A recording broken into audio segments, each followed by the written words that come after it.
What's up? Welcome back to a new video. I'm gonna do another reaction video because there will be multiple gaming videos that are gonna come out very soon. Just don't know when, but they will be coming out. I'll be making videos later on today, but this one will be. Let me scroll down. The worst MMA fights or fighters ever. I made a video about this a month ago, I think, about the worst fights in MMA, but it was 9 years ago, which isn't up to date. So,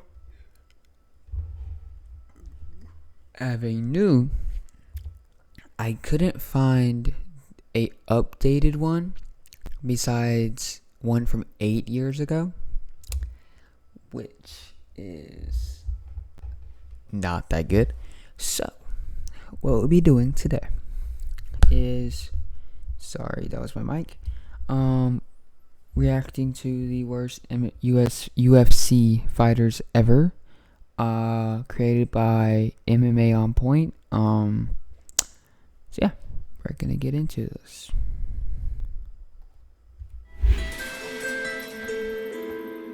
Hello. Hello. What's your name? Robert Unwin. And what do you do? I work in a chicken factory. I'm a Barbie girl in the Barbie world. Life in plastic, it's fantastic.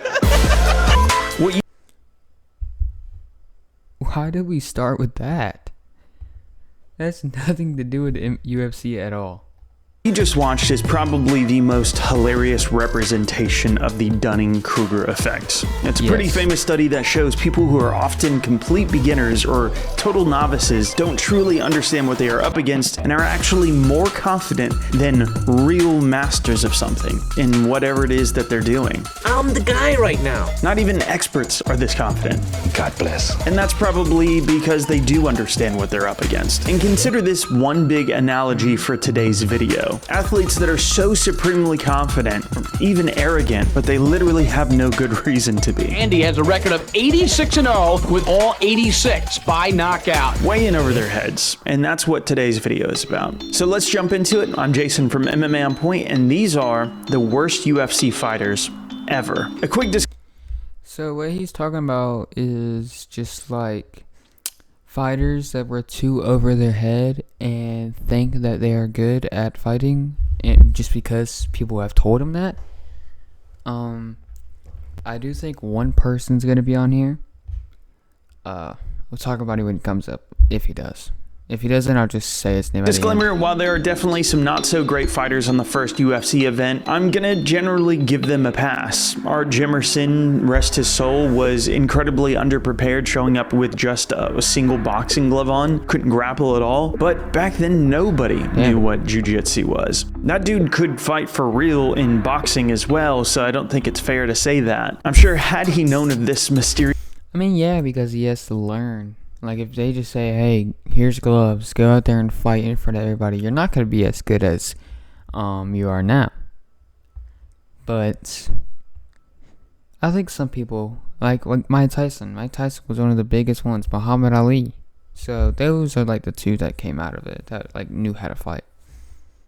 Mysterious grappling art that, again, nobody knew about yet, he probably would have fared much more respectably. But from then on, the cat's out of the bag. If you watched UFC 1 and thought it was easy, then I'm not going to give you the benefit of the doubt anymore. Number 10, Fred Edish, UFC 2. This fight is a perfect example of what happens when you put a hardened and experienced fighter in the early days up against a traditional martial artist with only theoretical experience, and then toss in a lack of modern rules to go along with it. Basically, Johnny Rhodes had a very real-world box. So is he just like a dirty fighter, where he like hits you in the nuts or some shit? boxing and kickboxing background. He'd been hit before in a real combat situation by trained professionals between both of those sports, and well, Fred Edish, he represented a lot of traditional martial artists back then who just never really had to deal with any actual combat. And essentially, the first punch he got hit with nearly blinded him. The first good right hand that he hit me with, he hit me over my left eye. And years later, the eye doctor, he says, when you see this spot, it might be macular degeneration. And on a whim, I said, could it have been caused from trauma? One of the few souvenirs I have of UFC. I cannot believe that you've been punched that hard, you become blind, or you almost become blind. Is a scar that you can only see in a picture of my eye deep down in. Oh my god, bro! Imagine you get beat up that bad. The first punch, you're almost blind, and you're bleeding. The first punch. So if that wasn't bad enough, he took some then actually legal grounded knees to the head, and before you knew it, Johnny Rhodes was essentially mercy choking him out to end the fight as he was left in his own bloody mess on the floor. This could have been way. So he just got his ass whooped. I would say probably 2 knees to the face, the eye.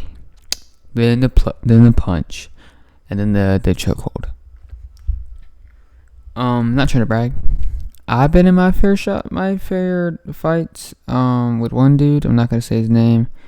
But when we got to a fight, I hit him right in the eye or not in the eye, the nose. Blood straight down his nose. So like, if you hit it at a good spot hard enough, it will start bleeding. Way worse. And these don't look like they were using like UFC gloves. So definitely full fist. Fred Edish, to put it mildly, was heavily trolled online for years and years for his performance in this fight. And if you're getting fucking mollywopped on live TV in front of millions, they're gonna make fun of you. Guy actually has a really inspiring story. He overcame the loss of his son, as beautifully captured by Bobby Rozic in this feature interview. Dude even came back a bunch of years later and actually got a win in his old age. But none of that changes the fact that Edish had That's nice.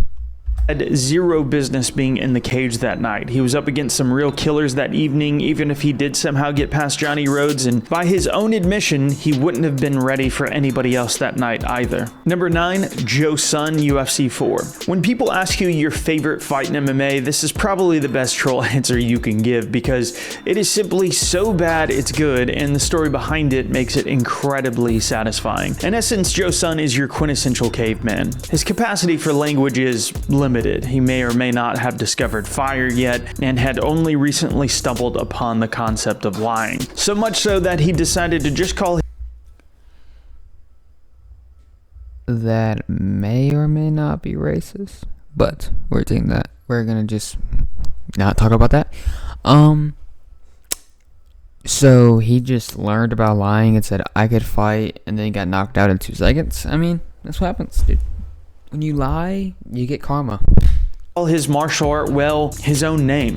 Joe Son Do. As if martial artists just walk around reciting their martial arts name like a Pokemon. Shama. On top of that, him being a close friend and charlatan Christian minister to Chemo Leopoldo, he of course also wanted to steal his gimmick, that is carrying a gigantic cross to the cage. And I've talked about this in some past videos, but he clearly wasn't strong enough to do this and gassed out his arms and legs as he embarrassingly nearly crumpled down to the floor. And what happened to him was just basically getting taken down by Keith Hackney with ease, and his balls got smashed to smithereens. You might be wondering why I'm talking so much shit about this guy. Well, a quick Google search will fill in the gaps of his truly awful criminal past that YouTube definitely wouldn't be happy about me sharing. So yeah.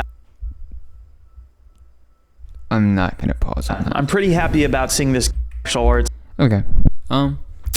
So what I can think is that he was a, how do you say this? He was a rapist. Just He was a grapist without the G, but in place, you know what I mean. And if this list wasn't in chronological order, Joe Son might actually be the worst UFC fighter ever. The man was simply as terrible and unprepared as you can possibly. I mean, he looks out of shape. Like he's wearing underwear, out of shape, just knee pads.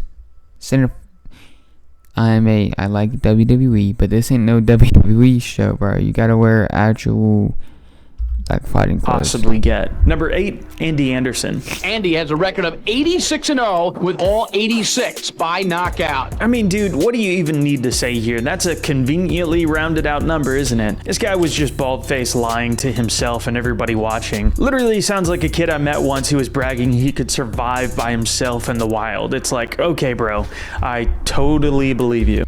Everybody has that kid in their school that thinks they can survive on their own. They don't need their parents. You can't. Sorry. This guy's story is fascinating, though. For one, he was allegedly not a martial artist at all. In fact, he owned a restaurant in Texas called the, quote, Totally Nude Steakhouse. Is that exactly what it sounds like? Which is exactly what it sounds like. And before he ever stepped into the cage, he actually used to supply the UFC with ring girls from his restaurant. And for some reason, he just really wanted to leverage that. So he was just a owner of a restaurant slash strip club slash corn strip hub restaurant.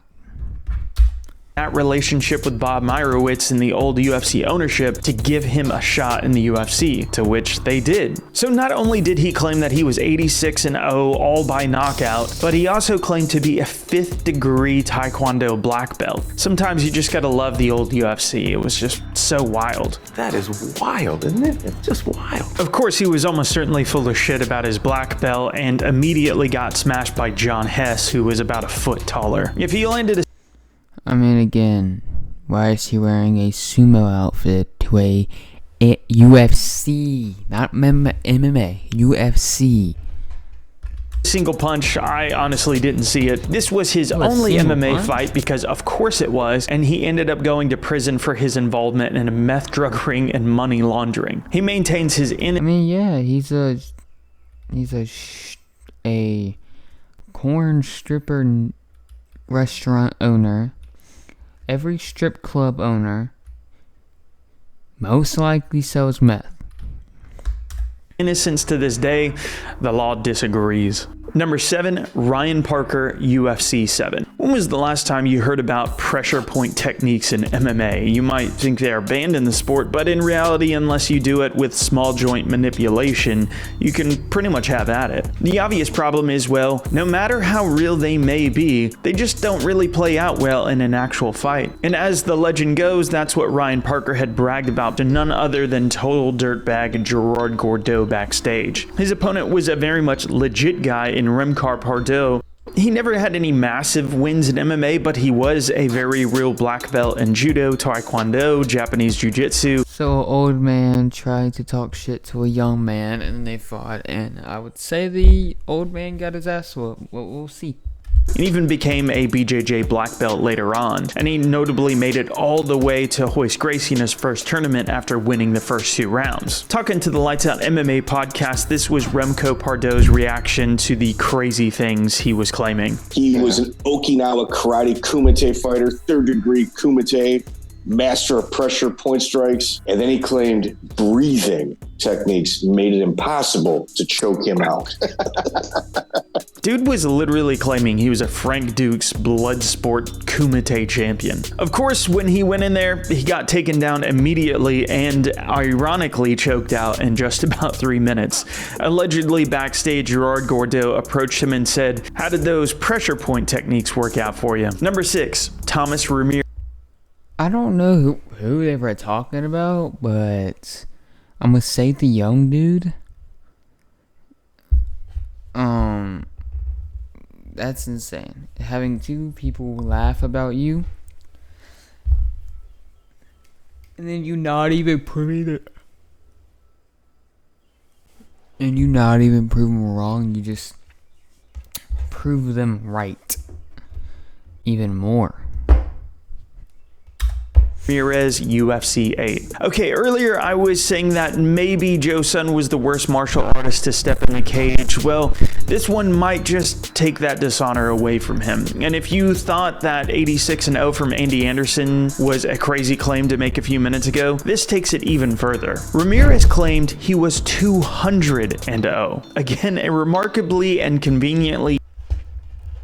If you believe someone that's 200-0, they're lying. Everybody has lost a fight, no matter who it's against. Even number.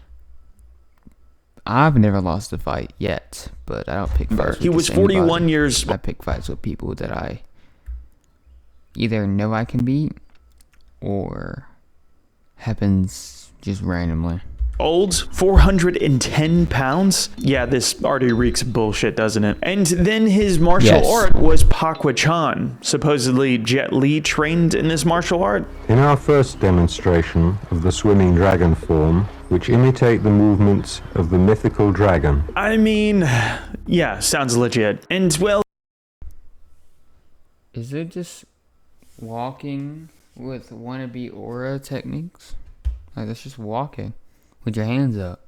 he ended up facing off with none other than legend Don Fry. Guess what happened? Yeah, this dude got KO'd in only about 8 seconds. And the truth 8 seconds? behind it was even crazier than what happened. Thomas Ramirez, and this guy was a taxi cab driver. He had no business being in there. He wasn't even a fighter. Number 5, Jason Thacker. He was just a taxi driver just wanting to fight, thinking that he could win. You know, if he won that, he would just be saying that he 201. Tough one. Alright, and from here on out, we are pretty much in what you would consider the modern era with these fights. It's the Zuffa, tough boom, it's everything really taking off. And by 2005, we are already past the confusion of the early days. People are now cross-training in most, if not all of the most effective martial arts. You pretty much know what works, and they usually avoided that crazy style booking. Sad to say, with this next example, you can't really lend him that kind of credibility. For one, he was essentially picked up by reality TV execs for the entertainment factor. What happens when you throw a guy on the show who was a bit odd and perhaps underskilled, but could make for some memorable TV moments? With Thacker was like, that was their way of showing how.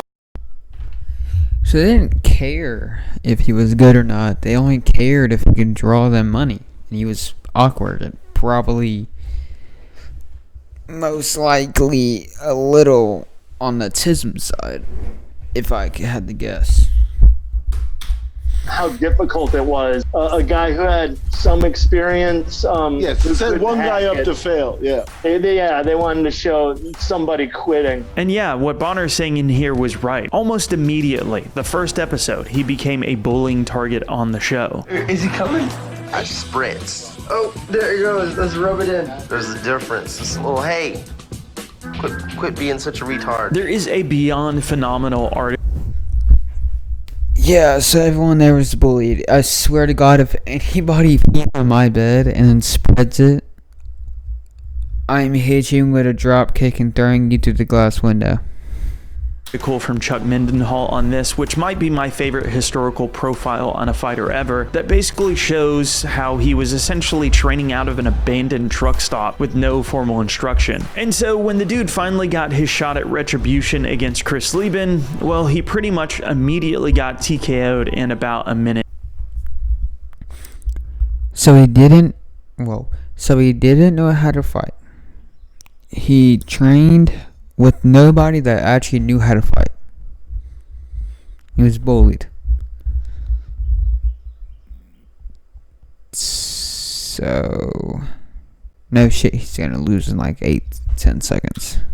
minute and a half. Number 4, Sean Gannon, UFC 55. This guy was essentially a man with just police training that basically led him to beating Kimbo in one of his most infamous underground videos. And sure enough, Gannon actually did have a couple of fights in MMA before he ever fought Kimbo. So he was somebody who was training for the sport in some ways, but still very much a raw guy, and notably had some issues dealing with guys on the ground. But, you know, he beat Kimbo, and as far as the UFC was concerned, he was a potential star. So they took him at just 2-1 and matched him up against Brandon Lee Hinkle, who was on an 8-fight win streak on the regional scene. On top of that, he'd fought all over the world against guys like Gonzaga and Maurice Smith. This dude was fighting legit talent at a much higher level. And of course, he was also an NCAA wrestler. I really do. So, yeah, they wanted this guy to fail. They're putting a guy that's fought almost every international UFC fighter, 8 wins, and they think this man is going to beat someone with an 8-win streak, or is it 8-win streak? 8-win streak? I don't know. And this guy has won 2 and lost 1. Like, you're not gonna win. Do you think the UFC was much different about these sort of things back then? As much as they wanted to cash in on an internet star's fame, sure, it probably would have been fine if he would have won, but I think they were also eager to show how legitimate MMA was back then. This was just after the tough boom. Many still saw it as barroom brawling back then. So, to those in the know, this was a squash match from its announcement. And sure enough, Oh, no shit, bro. they put it as the co-main event for UFC 55, which is wild, and Sean Gannon pretty much just got slaughtered out there, taken down and smashed with inside a round. Here's what Hinkle had to As soon as you get in there, you get your ass whooped, then you start bleeding. Like, I would quit instantly. say to the Lights Out MMA History podcast. Listen, he's not in the top 50% of the people I fought. He was a big, tough dude, and that's about it. Number 3, James Toney, UFC 118. And this dude is still not owning up to it? This is James Toney reporting for this goddamn station, whatever it is. I'm out of here. I don't know if there's a more freak show circus level fight that UFC has ever put on in the modern era, although we've got some very stiff competition still to come. But James Toney had just turned 42 days prior to this event, and he had never fought in MMA. Let that sink in. He had 0. So you're 42, never fought in MMA, and you think you're gonna win? No. MMA experience, and he was 42 years old. His opponent, Randy Couture. In fairness, Couture had 5 years on the guy fighting at age 47, but I mean, come on. Randy Couture was a mythical level fighter at this point already. He was still in... And you're fighting someone that's in their prime. Yeah, no. That has to be a red flag. Like, you're not winning.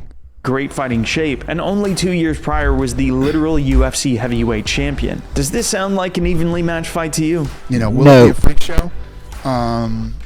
No. But basically the whole thing unfolded because Toney, who was obviously a legendary boxer, used his connections to chase down Dana White, unfolding in a full-on confrontation following UFC 108 at the beginning of 2010. Basically, he felt Dana was disrespecting a lot of boxers. Roy Jones I didn't call them out. Yes, you did. No, I did. They were talking shit. So I said, you want to come over here and fight MMA? Let's fight MMA. So I suppose after enough badgering, Dana, despite everything, decided to try and make some money. So he did the Michael Jordan thing. He took that to heart. I will say, boxing is more deadly than UFC because of 2 reasons. Or more reasons I could think of, but I'm just going to think of 2. Boxing, you can get back up.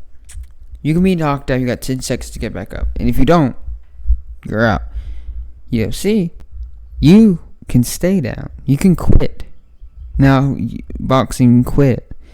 But when you're doing people that do not want to quit, they get knocked down, they get back up. Knocked down, get back up. CTE. One clean jab from a UFC fighter and they start hitting you, they're gonna call it off instantly if you don't get up, like in 2 seconds. So that's it. That's just 2 reasons why I think boxing is more dangerous. Money out of the Or situation. one reason for both. Predictably, the boxer got taken down immediately and pretty much mercy choked out. He definitely had no business starting MMA at the age of 42. Can you imagine if he won, though? You know, I got to be honest. We got closer to the night. I was nervous. I wasn't the guy going out and trying to badmouth boxing and take boxing down and hurt the sport of boxing. James Toney picked a fight and he got one. And number 2 and 1? Can't do that. I just did. Just did. Yeah, okay, so this is the guy that I was talking about, CM Punk. He is one of my favorite wrestlers. I do think he can fight. He's been a UFC champion before, once. Let that be known. But he's not that good. He was good, not that good. He is a street fighter. Every fight he's been in, there was one with, I think, Hangman Adam Page, and a couple other. I don't really remember.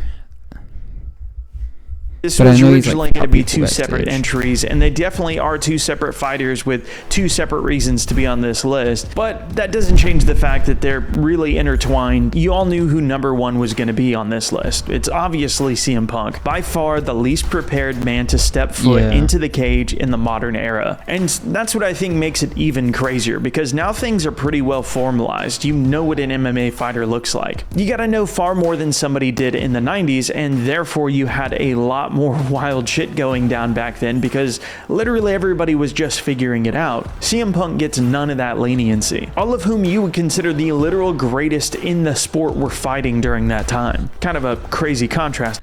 I mean, this is before all his controversy. This is like a year or 2 after he quit WWE. But yeah, this is before all the AEW stuff. So I feel like he's learned from this. He's never going to go back. Now, Brock Lesnar, he was fucking insane at fucking MMA. He should go back. He's definitely not going back in WWE. He should go back in MMA.